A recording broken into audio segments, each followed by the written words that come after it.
Hello everyone, this is epic sir और आज हम पढ़ने वाले हैं एनसीईआरटी क्लास 6 ज्योग्राफी चैप्टर 4। इस चैप्टर में हम जानेंगे मैप्स क्या होते हैं और क्यों हमें ज़रूरत पड़ी मैप्स की। हमने प्रीवियस चैप्टर में पढ़ा था ग्लोब क्या होता है। एक सेकंड में पेन सेटिंग्स चेंज कर लेता हूँ। यस, और इसको कर लेते हैं 4 पे, थोड़ा ज़्यादा मोटा है, इसको हम और पतला कर लेते हैं 2 पे। हाँ, ये सही है। सो हमने इससे पिछले चैप्टर में पढ़ा था ग्लोब क्या होता है। तो हमने उसको पढ़ा था a miniature model of earth. Simply अगर मैं इसको ऐसे बोल दूँ, सिंपल एक मॉडल होता है अर्थ का। तो हमें ऐसी क्या ज़रूरत पड़ी कि हमें मैप्स की ज़रूरत पड़ी, हमें मैप्स को और अच्छा बनाना पड़ा, उसमें अलग अलग डिफरेंट टाइप की कैटेगरीज डालनी पड़ी। कि हमें ऐसी क्या ज़रूरत पड़ी। अगर आपको मैं बोलूँ कि अर्थ का आप मान लीजिए मॉडल है, अगर मैं इसमें बोलूँ आपको इंडिया फाइंड करनी है, तो हो सकता है कि आप इसमें पट इंडिया, यहाँ पे ऐसे कुछ कंट्री होगी, उसको इंडिया फाइंड कर दोगे। पर मैं आपको बोलूँ इसमें दिल्ली दिखाओ, मेरे को दिल्ली कहाँ है, तो थोड़ा डिफिकल्ट हो जाएगा। और मैं कहूँ दिल्ली का कोई पार्ट है, जैसे कि कश्मीरी गेट है, मान लीजिए कोई जगह है कश्मीरी गेट, आपको कश्मीरी गेट दिखानी है, तो ये और भी ज़्यादा डिफिकल्ट हो जाएगा। तो इसी वजह से हमने मैप्स लाए, जिसमें हमने डिफरेंट डिफरेंट कैटेगरीज समझी और उन डिफरेंट डिफरेंट कैटेगरीज को हम आगे समझने वाले हैं। तो चलिए पढ़ते हैं। जो जो मेरे को इंपॉर्टेंट लगेगा मैं इसको पढ़ाऊंगा, नहीं तो मैं इसको स्किप करूँगा। इजी चैप्टर जल्दी फिनिश करते हैं। You have learned in the previous chapter about the advantages of a globe. However, globe has limitation as well. A globe can be useful when we want to study the earth as a whole, but when we want to study only a part of the earth, as about a country, states, district, towns and villages, it is of little help. ये हमने समझ लिया। In such a situation we use map. A map is a representation or drawing of the surface, earth's surface, or a part of it drawn on a flat surface according to the scale. But it is impossible to flatten a round shape completely. अब यहाँ पे क्या बोलना चाह रहा है, अब जैसे पूरी आप धरती है, उसको एक मैं अगर आप बोलूँ छोटे से पेज पे, तो आप उसको नहीं ला सकते, इस पूरे पेज पे उसको नहीं ला सकते। इसीलिए हमने मैप को भी और डिवाइड किया डिफरेंट डिफरेंट कैटेगरीज में।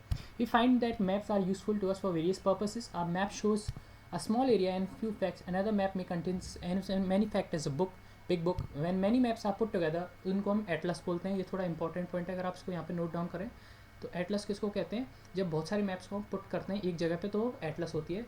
और एटलसेस जो होती हैं वो कई डिफरेंट साइज़ की होती हैं और measurements drawn on the different scale. Maps provide more information than a globe. They are different types, some of them are describe below. So ये आप पढ़ सकते हो। तीन बेसिकली हमें इसमें टाइप मिलते हैं। सबसे फर्स्ट जो हम पढ़ने आते हैं फिजिकल मैप्स, फिर आता है हमारा पॉलिटिकल मैप, फिर आता है हमारा थीमेटिक मैप्स। तो ये फिजिकल मैप्स क्या होते हैं, map showing natural features of the earth such as, जो माउंटेन्स को शो करें, जो प्लेट्यू अगर आप, मैं इसको ऐसे आपको थोड़ा दिखाऊं, थोड़ा आप इसको समझने की कोशिश करें, जो ऐसे ऐसे बड़े प्लेन्स, मतलब उठे हुए प्लेन्स जिनको हम बोल सकते हैं। फिर आते हैं प्लेन्स, सिंपल ग्राउंड। फिर आते हैं रिवर्स। फिर आते हैं ocean large water bodies which I have no boundary, मतलब उनकी एक तरह से बहुत बड़ी वाटर बॉडी होती है। इनको हम बोलते हैं फिजिकल मैप और रिलीफ मैप बोल सकते हैं। अगला जो कैटेगरी आता है वो आता है पॉलिटिकल मैप। पॉलिटिकल मैप क्या होते हैं, जो स्टेट्स को बताते हैं, कंट्रीज़ को दिखाते हैं और उनकी बाउंड्रीज को बताते हैं कि किसकी कितनी बाउंड्री है। तभी तो हमें पता लगेगा कि इंडिया की क्या बाउंड्री है, चाइना की क्या बाउंड्री है, पाकिस्तान की क्या बाउंड्री है। तो ये इसी वजह से पॉलिटिकल मैप्स भी इंपॉर्टेंट है। फिर आते हैं थीमेटिक मैप्स, ऐसे मैप जो हमें रोड्स की इन्फॉर्मेशन प्रोवाइड करें, हमें फॉरेस्ट की इन्फॉर्मेशन प्रोवाइड करें। ऐसे map, sorry wait a minute, हाँ ये हमने कर दिया सेट। ओके मैप्स जो रेनफॉल मैप्स के बारे में बताएं, map showing distribution of forest का डिस्ट्रीब्यूशन जो बता दिया मैंने, इंडस्ट्रीज़ का डिस्ट्रीब्यूशन कैसे है, उनको हम बोलते हैं थीमेटिक मैप्स। तो हमने तीन मैप्स के प्रकार पढ़े, कौन कौन से। फर्स्ट था हमारा पॉलिटिकल, फिर हमने पढ़ा फिजिकल, मतलब पहले फिजिकल पढ़ लिया, बात तो बराबर है। फिर उसके बाद हमने पढ़ा थीमेटिक मैप्स। तो हमने तीन कैटेगरी पढ़े, पॉलिटिकल जिसमें हमें सिटीज़ वगैरह की बाउंड्री और स्टेट्स कंट्री के बारे में पता चलता है। फिजिकल जिसमें माउंटेन्स, प्लेट्यू, रिवर्स जो भी हमारे नेचुरल उसमें आता है वेजिटेशन में, वो उसके बारे में। और थीमेटिक्स फॉरेस्ट वगैरह कवर, इंडस्ट्रीज़ कितनी कहाँ पे हैं, और रोड्स, ट्रांसपोर्टेशन, जो भी मतलब अदर जो पॉलिटिकल और फिजिकल मैप कवर नहीं करते वो थीमेटिक मैप्स के अंडर आता है। आगे हम पढ़ते हैं there are 3 components of map. इस हमने पढ़ा, ये जो तीन हमने जो पढ़ा ये टाइप्स ऑफ मैप है, टाइप्स ऑफ मैप या फिर कैटेगरी कह सकते हैं, कैटेगरीज ऑफ मैप। ठीक है, अब जो हम पढ़ने वाले हैं वो हम पढ़ने वाले हैं कंपोनेंट्स ऑफ मैप। मैप के कितने कंपोनेंट होते हैं? इसके भी 3 ही हैं, distance, direction and symbol. Distance क्यों ज़रूरत है? अगर आपको मैं बोलूँ कि जो एक जगह है, एक जगह से दूसरी जगह के बीच की जो डिस्टेंस है वो लगभग 500 किलोमीटर है। अब उसको आप मैप पे कैसे दिखाओगे? तो आपको कोई पर्टिकुलर एक स्केल यूज़ करना पड़ेगा ना। उस स्केल को आपको दिखाना पड़ेगा कि भाई 1 सेंटीमीटर जो है वो 500 किलोमीटर को दर्शा रहा है, मैंने अज्यूम करा है। तो इसी वजह से जो डिस्टेंस है वो अपन को बताता है, जो हमारा स्केल है उसको दिखाता है कि कैसे हमने एक रियल जो डिस्टेंस है उसको हमने अज्यूम डिस्टेंस के उसमें रखा है और हमने उसको मैप पे शो किया है। ये 1 सेंटीमीटर हमने अज्यूम किया है कि 500 किलोमीटर के बराबर है, तभी तो जाके हमने उस डिस्टेंस को बताया। डायरेक्शन, डायरेक्शन उससे भी इम्पोर्टेंट पॉइंट है। अगर आपको एक जगह की डायरेक्शन, जैसे हमने पिछले चैप्टर्स में पढ़ा था लैटिट्यूड एंड लॉन्गिट्यूड्स में, अगर आपको किसी जगह को पता करना है तो आपको उसके लैटिट्यूड और लॉन्गिट्यूड पता होने चाहिए। तो उसमें हमने चीज़ पढ़ी थी नॉर्थ, साउथ, ईस्ट, वेस्ट, ये डायरेक्शन पढ़ी थी। ये डायरेक्शन अगर आपको पता हो तो आप किसी भी जगह का पता लगा सकते हो।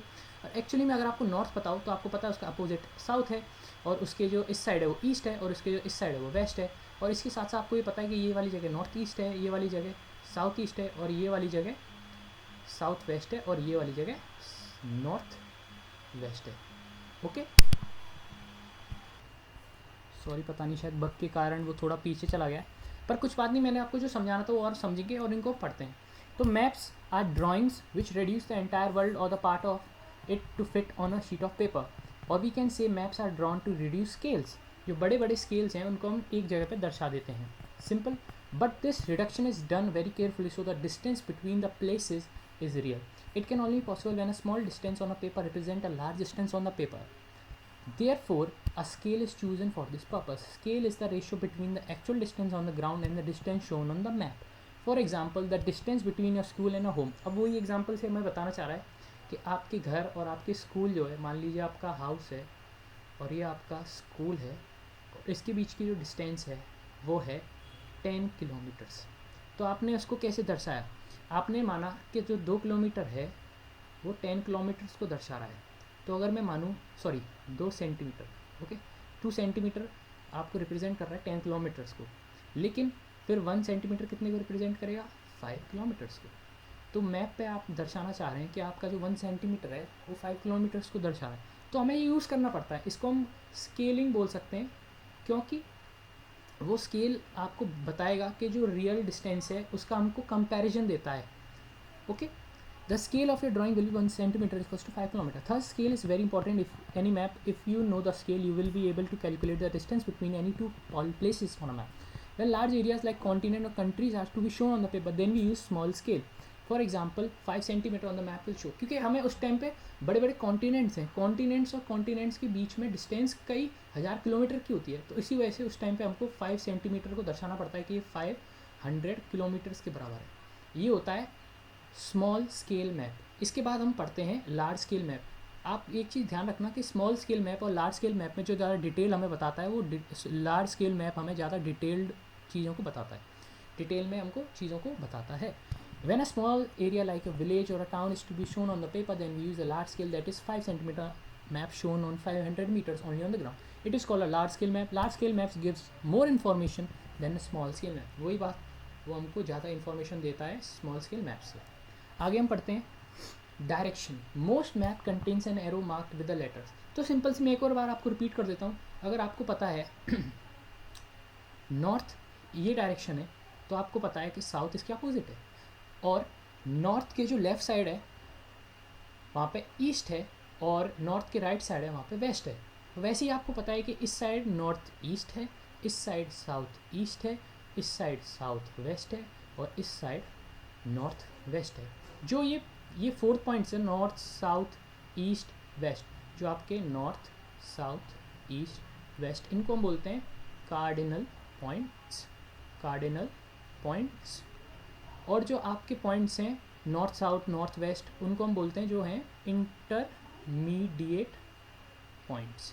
ओके, इंटरमीडिएट पॉइंट्स बोलते हैं, ये आप ध्यान रखना, cardinal points and intermediate points. This arrow shows the north direction, it is called the north line. When you know the north you can find out other direction, for example east west south, there are 4 major direction. ये एक exercise है छोटी सी, आप इसको खुद करने की कोशिश करें, अभी आपको समझ में आएगा इसको मैं कैसे आपको समझना है। Direction north south east and west, they are called cardinal points. वही है जो आपकी नॉर्थ डायरेक्शन है, साउथ डायरेक्शन है, ईस्ट डायरेक्शन, वेस्ट डायरेक्शन है, उनको बोलते हैं cardinal points. Other four intermediate direction are known as north east, south west, north west. Okay, ये उसने दिखा रखा है, north south east west. Okay, ये कार्डिनल पॉइंट्स है, बाकी इंटरमीडिएट पॉइंट्स हैं। Find the following direction from the figure. अब मैं आपको एक करके बता देता हूँ। The direction of the community centre, जो कम्युनिटी सेंटर का डायरेक्शन क्या है, अब इसने हमको पहले ही बता रखा है, अब इसने हमको पहले ही इसमें दिखा रखा है कि जो आपका नॉर्थ डायरेक्शन है वो इस साइड है, आपकी नॉर्थ डायरेक्शन इस साइड है, तो हमको पता है कि साउथ डायरेक्शन इस साइड होगी, ईस्ट डायरेक्शन इस साइड होगी, वेस्ट डायरेक्शन इस साइड होगी। तो कम्युनिटी सेंटर की डायरेक्शन क्या हो गई, नॉर्थ, ईजी। प्लेग्राउंड की डायरेक्शन क्या होगी, ईस्ट। तो बाकी सब आप ये एक्सरसाइज खुद कर सकते हो, ईजी एक्सरसाइज, आपको समझ में आनी चाहिए। Wait a minute. ओके, आगे हम पढ़ते हैं। We can find out the direction of a place with the help of a compass. Compass क्या होता है, कंपास एक डिवाइस होता है जो हमें डायरेक्शंस बताता है। कैसे बताता है, इसका जो अलाइनमेंट होता है, जैसे आपको पता होना चाहिए नॉर्थ पोल और साउथ पोल मैग्नेटिक फील्ड से जनरेट करते हैं, जो नॉर्थ पोल से साउथ पोल ऐसे ऐसे जाती है, तो ये अलाइंड होता है नॉर्थ डायरेक्शन की तरफ, और उसके अपोजिट वाली नीडल को हम साउथ बोल देते हैं, और नॉर्थ वाली नीडल को नॉर्थ बोल देते हैं, साउथ बोल देते हैं, और बाकी हमें डायरेक्शन पता ही है कि नॉर्थ के लेफ्ट में ईस्ट और नॉर्थ के राइट में वेस्ट। तो इस पे काम करके एक कंपास हमको डायरेक्शन बता देता है। ऐसा दिखता है कंपास।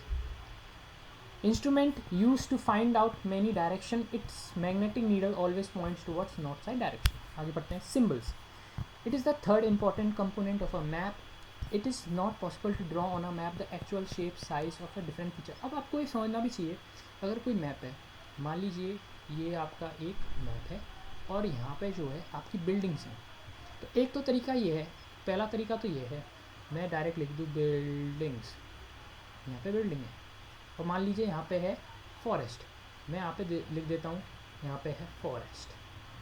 और फिर एक तरीका ये है कि यहाँ से जो है ये रोड जा रही है, तो मैं यहाँ पे लिखूँ रोड, फिर यहाँ पे लिखूँ रोड। तो मतलब एक कन्वीनियंट तरीका नहीं लग रहा ना आप लोग? इससे बेटर हम एक चीज़ नहीं कर सकते? अगर मैं इन सबको हटा दूँ, मैं इस सबको हटा दूँ, और मान लीजिए यहाँ पे है, यहाँ पे जो हमने रखा था यहाँ पे है बिल्डिंग्स, तो क्या मैं यहाँ पे इसको इस सिंबल के थ्रू इसको दर्शा नहीं सकता कि ये बिल्डिंग्स हैं, ये बिल्डिंग्स है? ऐसे मैं मान लीजिए सिंबल के थ्रू दर्शा देता हूँ। यहाँ पे फॉरेस्ट है, तो मैं क्या ऐसे दर्शा नहीं सकता कि ये जो पेड़ है ये फॉरेस्ट को दर्शा रहा है? यहाँ पे मान लीजिए रोड है, तो मैं इसको ऐसे नहीं दर्शा सकता कि ये जो रोड है। तो ये सिंबल्स के कारण ईजी हो जाता है किसी मैप पे चीज़ों को बताना, तो इसी वजह से सिंबल इंपॉर्टेंट होते हैं। So they are shown by using certain letters, shades, color, picture, lines. These symbols give a lot of information in limited spaces. With the use of these spaces, symbols, map can be drawn easily and are simple to read. Even if you don't know the language of an area and therefore cannot ask someone for direction, you can collect information from maps with the help of these symbols. Map have a universal language. Universal के language का मतलब पूरे जो world wide है वो सब जगह same है। यूज़ यही हो रहा है कि अगर यहाँ पे आपको रोड ये बताया गया है कि रोड ऐसी होती है, तो सब जगह समझना होगा कि रोड ऐसी दिखा रहे हैं वहाँ पे। That can be understood by all. There is an international agreement regarding to use the symbols, these are called conventional symbols. ये क्या होते हैं, इनको हम बोलते हैं conventional symbols. Some of the conventional symbols are shown in the figure. तो आपको ये समझा देता हूँ। ये होता है ब्रॉड गॉज, जो मतलब बड़ी लाइन होती है रेलवेज़ की। फिर ये मीटर गॉज, जो बिल्कुल सिंगल लाइन होती है, जो रेलवे स्टेशन ऐसे दिखाते हैं। ये मेटल रोड, ये अनमेटल रोड, ये इंटरनेशनल बाउंड्री, ये स्टेट बाउंड्रीज़, ये आपके डिस्ट्रिक्ट या कुछ ऐसे स्टेट्स की बाउंड्रीज़, ये रिवर, ये वेल, ये टैंक, ये कैनाल, ये ब्रिज, ये आपका टेम्पल, ये आपका मॉस्क, सॉरी ये आपका चर्च, ये आपका मॉस्क, ये आपका पादचात्री, ये आपका पुलिस पोस्ट ऑफिस, ये आपका क्या कहते हैं post and telegraph office and police station, ये आपका सेटलमेंट एरिया, ये ग्रेवयार्ड, ये आपका ट्रीज, ये आपका ग्रासलैंड। तो ये डिफरेंट क्या होते हैं, याद रखिएगा, सिंबल्स। तो हमने क्या क्या पढ़ा, हमने मैप्स के कैटेगरीज पढ़ी। पहले कैटेगरीज कितनी थी, 3। कौन कौन सी भाई, एक थी फिजिकल, फिर क्या थी पॉलिटिकल, नेक्स्ट क्या थी, थीमेटिक्स, इजी, मुझे लगता है आपको ये याद होगी, इजी है। अगला था हमने पढ़ा इनके कंपोनेंट क्या होते हैं, किसके कंपोनेंट, चैप्टर क्या पढ़ रहे हैं भाई, मैप पढ़ रहे हैं, तो कंपोनेंट किसके हुए, मैप के कंपोनेंट्स क्या होते हैं। 3 कंपोनेंट होते हैं इसके भाई, 3 टाइप्स होते हैं इसकी, 3 कंपोनेंट होते हैं। सबसे पहला डायरेक्शन, फिर डिस्टेंस, और लास्ट में सिंबल। सिंबल भी समझ लिया, डिस्टेंस भी समझ ली क्यों जरूरी है, डायरेक्शन भी समझ लिया, डायरेक्शन से पता चलता है चीज़ कहाँ है, डिस्टेंस से हमें रेफरेंस मिलता है कितनी दूर है या पास है, सिंबल से हमें उसका पता चलता है कि क्या चीज़ है, क्या चीज़, ज ज चीज़ है। ठीक है, इजी, आगे करते हैं। ये वही दे रखा है, अब आपको पता होना चाहिए कि ये, वेट अ मिनट,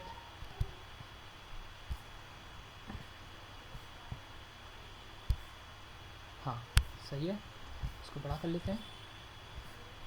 अब आपको ये पता होना चाहिए कि ये RS क्या है, ये रेलवे स्टेशन है, ये क्या है, ये क्या है, ये कौन सी लाइन है, ये क्या है, ठीक है, ये क्या है, रिवर है, ये क्या है, तो मतलब पता होना चाहिए क्या क्या चीज़ें हैं। जैसे PTO क्या है, पोस्ट एंड टेलीग्राम ऑफिस, ये आपने सब पढ़ रखा है, एक बार आप इसको रीडिंग देंगे आपको समझ आए। स्केच क्या होता है, तो हम आगे 2 चीज़ें हम पढ़ते हैं, स्केच और प्लान। ये एक्चुअली में क्या होता है, रफ ड्राइंग्स होती हैं एक तरह से मान लीजिए। स्केच क्या होती है, drawing mainly based on memory and spot observation and not to scale. ये मान लीजिए आप अपने दोस्त को समझा रहे हैं कि आपका दोस्त रहता है किसी और जगह पे, मतलब जगह सिटी एक ही है, पर उसको अब आपके घर आना है, तो आप उसको एक तरह से समझा रहे हैं कि मेरा भाई घर यहाँ से एक चौराहे पड़ेगा, फिर चौराहे से तुझे राइट लेना है, राइट लेके तुझे वहाँ से सीधे चलना है थोड़ी देर, फिर आगे जाके 100 मीटर, मतलब आप उसको एक रफ़ आइडिया दे रहे हैं ड्रॉ करके, रफ़ आइडिया दे रहे हो ड्रॉ करके, बाय ड्रॉइंग। ठीक है, a sketch is a drawing mainly based on the memory and spot observation and not to scale. Sometimes a rough drawing is required of an area to tell whether a particular place is located with respect to each other. Suppose you want to go to your friend's house but you don't know the way, your friend may make a rough drawing to show you the way to the house. Such a rough drawing is drawn without scale, इसका कोई scale नहीं है, and is called a sketch map. इसको sketch map बोल देते हैं। Plan, plan is a drawing of a small area on a large scale. एक छोटे से एरिया पे आपको बड़े स्केल पे एक आपको ड्राइंग मिल जाए। लार्ज स्केल, मान लीजिए किसी खेत की, हाँ इसका खेत अच्छा एग्जांपल है, कोई खेत है उसकी ड्राइंग है कि उसकी बाउंड्री क्या है, फिर दूसरा खेत है उसकी बाउंड्री क्या है, तो अलग अलग उनकी प्लान से ड्रा होता है। A large scale map gives a lot of information but there are certain things which we may sometimes want to know, for example the length and breadth of a room, जो हमको पता नहीं होती, तो plan के द्वारा हमें पता चल जाती हैं, which can't be shown on the map at the time we refer drawings drawn to a scale called a plan. Exercise कर लेते हैं भाई, ईजी है, इसकी एक्सरसाइज में है ही क्या, कंपोनेंट्स ऑफ अ मैप, ये तो आपको पता ही हो गए होंगे। अब बट टाइप्स नहीं पूछ रहा है ये पूछ रहा है कंपोनेंट, जो कि होता है डायरेक्शन, डिस्टेंस और symbol. Got it, 4 cardinal points, north, south, east, west, easy.